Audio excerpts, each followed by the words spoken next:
préfère passer une demi-heure sur une étape pour être sûr que ce soit bien compris plutôt que de pas passer assez de temps et que du coup ce soit pas compris quoi.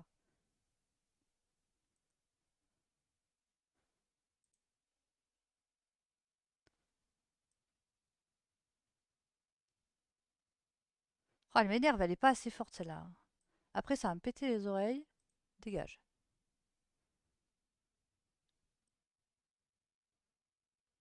Voilà.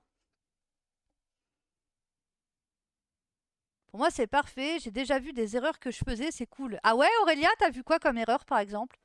C'est pas sorcier le changement de couleur, en fait, faut surtout faire attention comment tu mets le fil. C'est exactement ça.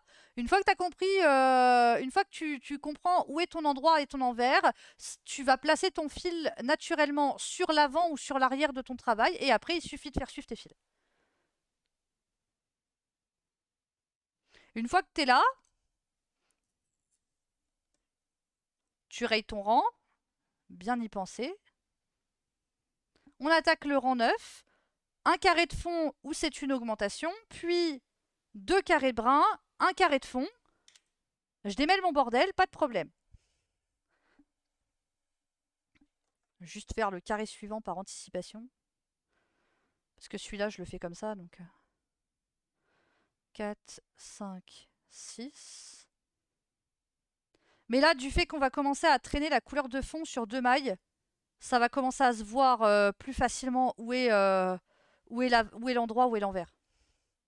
Et c'est pas dur, hein. Vous savez que le coussin que je vous ai montré tout à l'heure avec Tails d'un côté et Zelda de l'autre côté, je fais une phase de carré en 15 heures, je crois. C'est ça. Donc dans le week-end, le coussin est fini. À l'envers, c'est où les fils pendouillent. Alors, pendouille, oui, puis c'est là où tu vas traîner tes fils. Donc pour l'instant, tu le vois pas. Mais là, tu vois, par exemple, mon fil brun, à un moment, tu vas le voir passer comme ça sur le. Mon fil de fond, tu vas le voir passer comme ça sur le carré brun. Du coup, ça va se voir plus facilement.